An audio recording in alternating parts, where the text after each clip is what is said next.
Hey, what's going on, guys? Rum Gaming here, back to the video. Today's episode, we're taking a look at Destruction Warlock for patch 11.15. Technically, just an in-general guide for Season 2. If you want to see this website, we have a link in the description of the video. You're going to kind of follow along with us as we kind of, just go through the guide. So yeah, just go ahead and click the link. It'll take you right out to this. We have also zoomed in a little bit from some of our previous guides. A lot of people are saying that they can't really see very well on mobile. So if you're on mobile, please drop a comment. Let me know if this format looks a little bit better. Basically, we've zoomed in by 75%, so it should be quite a bit easier to see some of this stuff on mobile. So let's go and jump into it. So taking a look at the pros and cons, let's first talk about the tier that they're in. We're A tier currently. Then taking a look at high keys for DPS destruction, you can see we're kind of at the end, the low end of A tier, but if we go down to 7 to 21, we're still at the low end of A tier. So currently this is the best performing overall spec for Warlock. And to me, Destruction Warlock is the most fluent of the three specs. However, one thing to note is that if you are pushing lower keys, it will be a little bit more difficult. Destruction Warlock just takes ramp time, but it's not even ramp time really. It's mainly the size of the packs that are being pulled. And you don't really start to see good numbers until you start pushing higher keys where the tank is pulling like 3 packs at a time. So just kind of keep that in mind. If your goal is to just push to like 10s or 11s, then maybe something like Demo Lock might be a little bit better. But if you're trying to push as high as you possibly can, Destro Lock does take the edge right now. Come in here and we just sort by DPS. We take a look at Destro Lock. Their highest key is a 20, and they're looking pretty good in terms of just like their relative DPS. I think they're just shy of being within the top 10. Looks like they're sitting like 12 or 13 down here. So yeah, relative to the rest of the DPS specs, Destro Lock's in a pretty good spot. Let's go ahead and take a look at some of the pros. So we are one of the tankiest casters due to Soul Leech. So as we are doing damage, we're going to be building up this absorb shield on us, which is going to make us pretty tanky because we also have other talents in our tree that increases our stamina. So between that and Soul Leech, we're actually probably one of the tankiest casters in the game. We also have various cooldowns. We have a 1-minute cooldown Dark Pact, and we can actually reduce this even further through other talents. I think we can get this down to like 45 seconds or something like that. We also have Unending Resolve, which we can also get some CDR on through various talents. And Unending Resolve is just going to be like a flat damage reduction. And it's by 25%, so it's quite a bit. And one thing that a lot of people don't know about Unending Resolve is this makes you immune to any interrupts, silence, and pushback effects. So just for example, Priory of the Sacred Flame, there's a pack at the very start in the Lust Pool that will interrupt you if you're casting during their shout that goes off, and you can actually pop Unending Resolve and not get silenced. Another good example, Theater of Pain, the boss where it takes 2 DPS off the platform to duel. He has an AoE silence as well. You can pop an Unending Resolve and completely ignore that. We have insanely good utility. Demonic Gateway is awesome. It's a little bit harder to use on a spec like Demonology, but on Destro Lock, it's fairly straightforward. You don't have a pet to worry about. So this is typically used in Workshop. There's also various places that you can use it in Priory and Motherlode as well. But every season we see a couple dungeons where, Gateway's very key or core to a route. It's also in Theater of Pain you can skip some packs with. So a lot of the times this is enough to get you invited into a key. We also have our Hellstone and our Soulstone. One thing to note about Soulstone is if you are in a group without battle res, always Soulstone yourself. So Warlock is one of the few specs that can actually battle res themselves. I think Shaman can do it as well, but Shaman doesn't have a battle res for other players. So really, Warlock is one of the only DPS specs that can kind of carry the battle res role completely by themselves because they can just battle res themselves. Typically in most Mythic Plus comps, you're going to have at least 2 battle reses, but if you're running a Warlock, really, you can just bring 1. And then we talked about the damage already, about how we scale really good with pack size. Some of the cons, we don't have any sort of immunity. So we don't have like an ice block. We don't have a pally bubble. We don't have a hunter turtle shell. We lack DPS at low keys due to ramp. We did talk about that. And then we do not have any sort of class buff. So we don't bring a Mark of the Wild, a Fortitude, Arcane Intellect, any of that good stuff. So let's go ahead and talk about the talents that we're running. So we're running Hellcaller. We'll go into Hellcaller here in just a minute. I want to talk about the Destro talents first. So at the top of the tree here, we are running Conflagrate. So this will generate Soul Shard fragments, and Destro Lock is the only Warlock spec that has Soul Shard fragments. So the other Warlock specs have like entire Soul Shards that they work off of, and Destro Lock is unique with their fragments. And this will proc something called Backdraft. So typically you can conflagrate before you cast something like a Chaos Bolt, and you're gonna get a little bit reduced cast time on it. So you can see here, conflagrate reduces the cast time of your next Incinerate, Chaos Bolt, or Soulfire by 30%. And 99.9% of the time you're pairing this with your Chaos Bolt.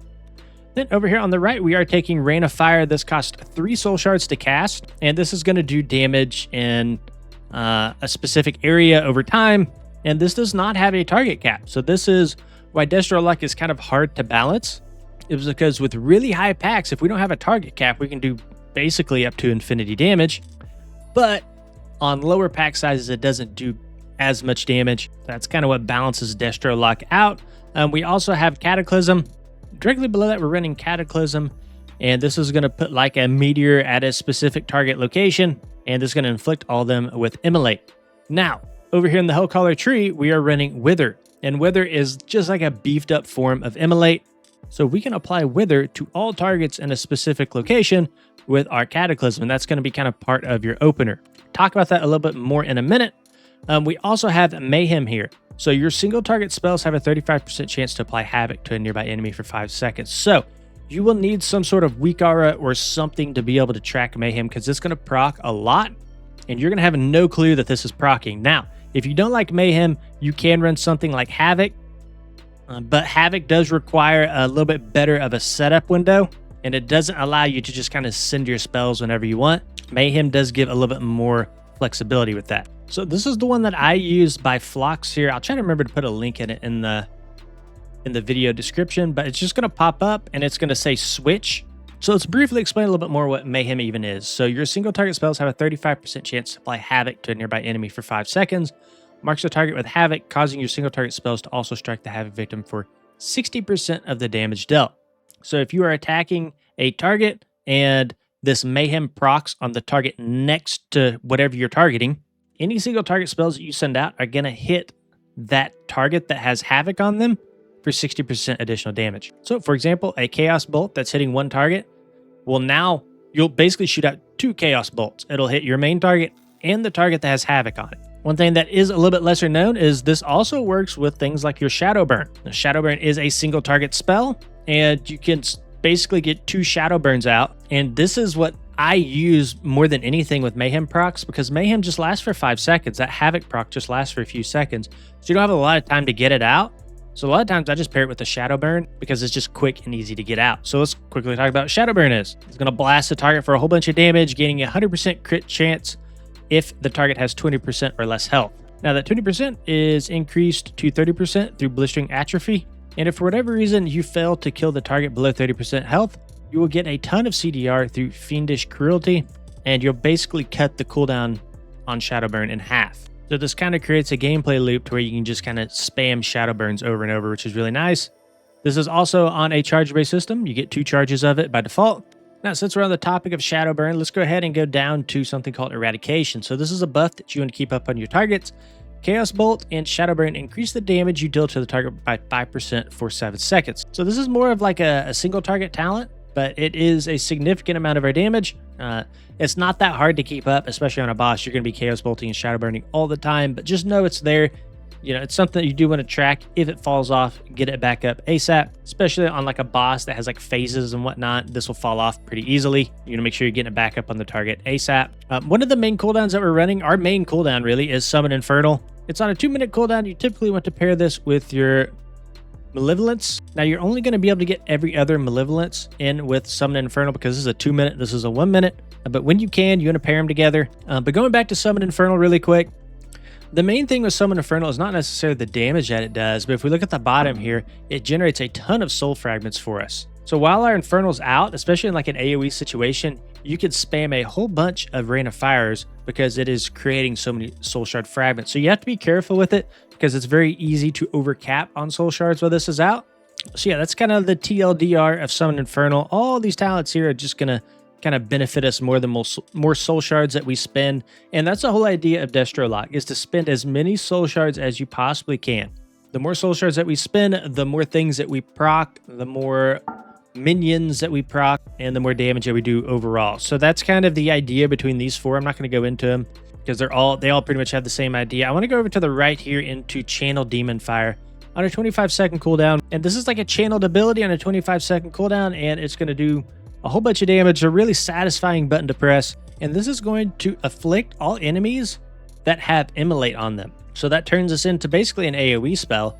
And again, I think we talked about this already, how Wither will replace our Immolate. So that just means all targets that have Wither are going to be getting hit by this Channel Demon Fire. That's why it's very important to open with a Cataclysm. It's very important to get Wither up on as many targets as you can, because not only is Wither doing a ton of damage, it's also generating soul shards, and then a lot of our other core abilities work around Wither.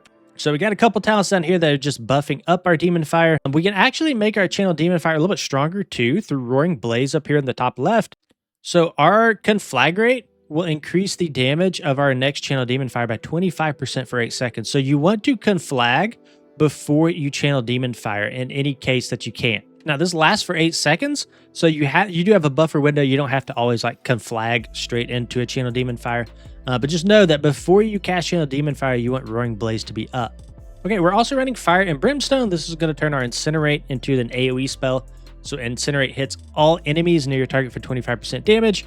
And yeah, I think that's really everything that I want to cover, at least over here. Let's go into Hellcaller. So we talked about Wither and how this replaces our Immolate. I want to go down to Blackened Soul. So Blackened Soul is probably going to be I don't want to say it's going to be your highest damage dealer, but it's going to be up there. It's going to be top 2, I would say. So let's just read this out. Spending soul shards on damaging spells will further corrupt enemies with your Wither, increasing its stack count by 1. Each time Wither gains a stack, has a chance to collapse, consuming a stack every 1 second to deal X amount of spell power damage to its host until 1 stack remains. So this is why it's so important to just be spending as many soul shards as we possibly can and generating them as quickly as you possibly can, because each soul shard that we do spend is going to make this stacking effect happen, or I guess this collapsing effect happen. So to summarize this, your Wither is going to have a stacking effect on it, and as we consume those stacks, we'll have a collapsing effect that will happen all the way down to 1, and then it'll just kind of cycle back and forth. Not that much you really need to know really with this talent. It's just that it does a ton of damage, and it's good to know how it works, since this is going to be a significant portion of your damage. I want to go down to Malevolence here. So we talked about this earlier about how we want to pair this up with our Summon Infernal. So let's just read it out here. Dark magic erupts from you and corrupts your soul for 20 seconds, causing enemies suffering your Wither to take X amount of Shadow Flame damage and increase its stack count by 6. So we just talked about this collapsing effect that happens with Wither and Blackened Soul, and Malevolence is going to basically expedite that and get those stacks up to 6 automatically for us. Now, not only this, Malevolence is also going to get us 8% haste, and not only that, but spending soul shards on damaging spells grants 1 additional stack of Wither. So we can get more stacks faster, we get haste, and we also get to kind of cheese the stack count by getting it up to 6. So this, paired with your Summon Infernal, you're going to be generating so many soul shards between these two. It's actually nuts. So you have to be very careful, because you can accidentally overcap on soul shards between these two and all the haste that you're getting. We also get a bunch of haste through Reverse Entropy here. So your spells have a chance to get you 15% haste for 8 seconds. So if all 3 of these are proccing at the same time, there's just a ton of soul shards that are being generated, and you want to spend those as quickly as you can. So very important that you're tracking your soul shards somewhere on your UI. I'd recommend coming out to Kalamazoo.gg, going to Destruction here. Oh, we got an ad. And then coming down to the weak auras and profiles, and he has some profiles here that you can download. And I'd recommend getting this Warlock Central weak aura. You just copy it like a normal weak aura, and this will basically give you a good soul shard management bar right in the center of your screen. Okay, that's all I'm going to cover in terms of the talents. I think that's really all we need to know. Let's go ahead and go into the opener really quick. So this is the opener for a single target. So we're not running Soulfire in this build, so you can just kind of skip that if you want. You don't even have to worry about that. You're going to be starting in single target with your Summon Infernal into a Shadow Burn. So this is going to apply that eradication for us.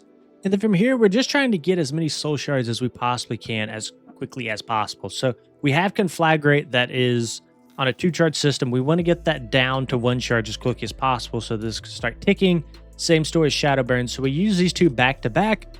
Then from here, we will go into that Malevolence, into our second Shadow Burn, into our second Conflagrate. So one thing that I forgot to mention earlier is our Conflagrate can stack, our backdraft can stack up to 2 charges through our conflagrate. So that means the next 2 chaos bolts that we send out will get 30% reduced cast time on because it's stack up to 2 charges. So in our opener, in single target, we can conflag back to back, and then we will basically send out our chaos bolt using one of those backdraft charges. And this will summarize your single target opener. So let's go down now to the single target priority.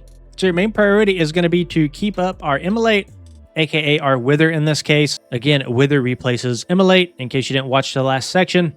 Now again, Shadowburn, we do not want to cap on charges on this, so we want to keep Shadowburn ticking at all times.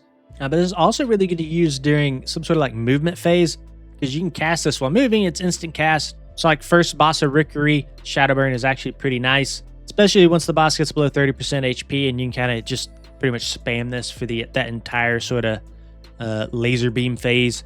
So yeah, anyways, keep that ticking. Next priority is going to be Chaos Bolt. Now, Chaos Bolt is higher in priority when you're about to cap on soul shards. And, you know, really 3 and 4 are pretty much interchangeable. We want to conflagrate before we Chaos Bolt whenever we can. And then even with step 5, we're going to Chaos Bolt to keep that eradication debuff up on the target. So really steps 3 through 5 can just be summarized as conflagrate with Chaos Bolt. That's basically your 3rd priority. Your 6th priority is going to be obviously still maintain immolate. We can use Cataclysm even in single target to maintain that, but you can also hold if needed, if there's like a phase where we can hit multiple targets with it. If not though, just go ahead and send the Cataclysm. Your next priority is Channel Demon Fire with the Roaring Blaze buff that we talked about earlier in the talent section. Again, you do have that 8-second window, so there's a little bit of a buffer zone there. And we can apply that Roaring Blaze through step 8 here through our Conflagrate. And then down here at the bottom is just generate soul shards. We have to prioritize a Conflagrate and then finally Incinerate. We can just spam that for more soul shards. Okay, the AoE opener is a little bit more simple. We want to open with a Cataclysm, a Summon Infernal. We want to use any trinkets here or racials that we have into Malevolence. From here, we're going to have a ton of soul shards, so we want to dump those soul shards with our Rain of Fire. Step 5, we want to make sure that we have that Roaring Blaze buff with Channel Demon Fire, so you can conflagrate before Channel Demon Fire just to make sure that you have that buff ticking. And we'll funnel that 25% additional damage into our Channel Demon Fire. Then from here, we will drop another Rain of Fire. And then we can kind of move on to the AoE priority here. So in AoE, we're going to make sure that we're keeping our Immolate or our Wither on the targets at all times. And we can do that very easily with our Cataclysm. Kind of like we talked about in single target, if we can delay this to hit more targets with Cataclysm, then we should do that. For example, if we know that the tank is chain pulling a bunch of mobs, then go ahead and hold on to Cataclysm until all those mobs are grouped up. Sometimes you run into a situation where you'll drop a Cataclysm and the tank will just continue to chain pull. So if that happens and you want to manually apply Wither, because we want that on as many targets as we possibly can for more soul shards. And then from here, it's kind of situational.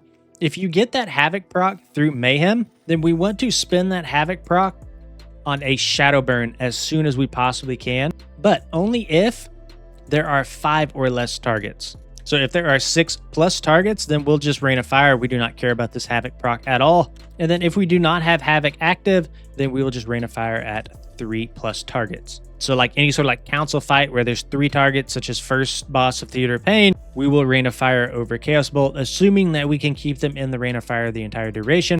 From here, we can use Shadowburn to snipe some of the lower HP mobs, especially doing like a Mayhem proc. This is pretty nice to just kind of pat the stats in your DPS, because those soul shards are probably going to be refunded if we're killing them. From here, we'll cast our Channel Demon Fire. Again, make sure that it is buffed by Roaring Blaze, and make sure that all your targets have Immolate on them, or your Channel Demon Fire will not hit them. This is another reason that I said that we want to manually apply that Wither to all targets that we possibly can, because so many things are based off Immolate and Wither.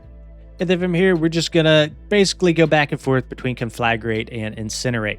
Okay, guys, that's me into this video. If you enjoyed it, please consider liking, subscribing to the channel. Again, there's more stuff on our website where we talk about like the tier set, consumables, enchants, all that good stuff if you want to check that out.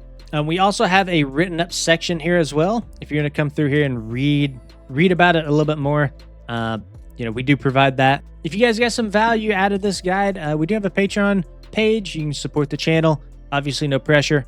Even just a like, comment, subscribe. That all helps the algorithm. Thank you guys for watching. See you in the next one.